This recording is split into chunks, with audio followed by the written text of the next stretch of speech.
Hey everyone, I just wanted to share a couple blessings that I came across this week. The first one is about our ears. Now, I love using the words silent and listen in my classroom. My students are always like, wow, those do have the same letters. Oh, you're right. When we listen, we do need to be quiet. I think that's pretty great, especially um, when it comes to listening to God. It's important to be silent. So, one thing I wanted to share with you is about our ears. If you were to, hopefully, you couldn't take them off and put them together, but if you were to take your ears off and put them together, they would actually make the shape of a heart.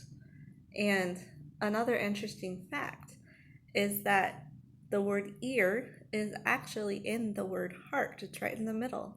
So, the ear is the way to the heart. So if you want someone's heart, learn to listen to them. So we want to be like Jesus. So it's very important that we listen so that we can give him our heart. Sometimes we are just so busy and we're like, okay, I want it this way. And God's like, okay, I'll wait. When really we're the ones that should be waiting and listening to him. So I encourage you to make sure that you're listening. Take time to be silent, to be still, and to know that He is God. The other thing I wanted to share with you is from this book called Miracles, Faith, and Unanswered Prayers. It is by a man named Richard Jensen. We just started reading this book. I wanted to share a very interesting story with you. I'm going to read it to you. It's a little bit graphic, just to warn you. So it might um, get your veins all worked up, like you feel like maybe they're itchy or something. You know, when something happens, sometimes it sends chills up your spine or something like that. So just be aware. But it's got a great ending to it, I promise. When I was about 9 years old, I attended a family gathering at my grandma's house. My cousins, my sisters, and I were all playing a game of tag outside in the front yard. All of us were racing around and laughing like typically energetic kids. My sister Kathy, who was about 6 years old at the time, was running, and one cousin, who was it while well, yeah, playing tag, was chasing her, hurtling along with her mouth open, laughing and looking back over her shoulder. She headed straight toward one of the yucca plants in the yard. Just as she turned to see where she was going, she plowed face first into the long, stiff, pointed leaves of yucca plant. Yikes! One of them stabbed completely through her tongue. Ouch! And pierced the back of her throat. Ouch. See, there's that. Ooh, yeah. And Kathy stood screaming, impaled on the spine, until my cousin Eddie and I ran to her and pulled her backward to free her. Immediately, her mouth began gushing blood. We leaned we leaned her forward to um, help her and helped her inside. Kathy sobbed wildly with her tongue extended from her mouth, and it appeared to me as if the front half of her tongue had been almost completely severed from the back half. The amount of blood pouring from Kathy's mouth was appalling as she staggered into the front room, and it dripped all over the carpet. Ugh, those are hard stains to get out. The entire family was gathered playing games and drinking and smoking. My mom, who was the solitary Christian in the family, rose from the table in a panic and darted to Kathy. Instantly, the entire family gathered around. A quick examination revealed that only the edges of her tongue still held the front, and back halves of her tongue together. Ouch. The yucca leaf had sliced it almost in two. Even leaning forward as she was, Kathy was swallowing some blood. Ugh.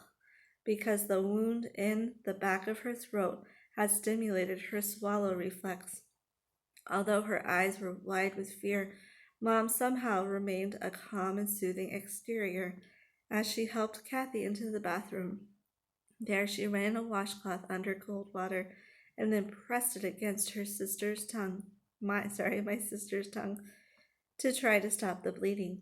Mom realized that we would have to take the girl to the hospital, where the emergency room physicians would undoubtedly have to perform um, an extremely traumatic procedure. But the most important thing for the moment was to calm the girl down and get the bleeding slowed or stopped. The rest of the family gathered in the hallway around the bathroom, offered words of advice, and talked among themselves in horrified tones. Still pressing the washcloth firmly on Kathy's tongue and in front of the whole family, Mom began to pray for her. Mom's prayer was quite simple. She just asked God to be with Kathy and to help her and to give her what she would need to get through the trying time that was ahead. After the prayer, Mom gently pulled the washcloth away from Kathy's tongue to see if the bleeding had slowed at all. The wound was completely gone. We saw no evidence that any damage had ever occurred. Brightening, Kathy said, "It doesn't hurt anymore." What? The entire family was flabbergasted. Some of my aunts dropped to their knees, and everybody was speechless. I think I would be too. Most of them had caught at least a glimpse of the horrific damage to Kathy's tongue at that it was now healed in answer to prayer was beyond their capacity to immediately grasp. Standing next to Kathy, when Mom pulled the washcloth away, I vividly remembered the wave of awe that washed over me. I think that everybody in the house had an overwhelming sense for that brief time when we were standing on holy ground. To be certain that Kathy was fully checked out, particularly since she had swallowed and lost so much blood, Mom took her to the emergency room. When they returned, Mom reported that the doctor who had examined Kathy had said that he saw no evidence that my sister's tongue had ever sustained the sort of damage that Mom had described to him. He had, however, found a small round scar in the back of Kathy's throat that he had said looked to him like an old piercing injury, consistent with the story. Kathy retained that small scar into adulthood. Apart from the small scar, the doctor had said that he could find nothing wrong with her. Because the family was engaged in cleaning up the many and large bloodstains on the carpet, the doctor's report was powerful confirmation that God had indeed drawn very near to our family. That gives me chill bumps. But what an amazing God we serve. I hope that you continue to take time to be still and to listen, to be silent, and to know that He is God. Have a great day.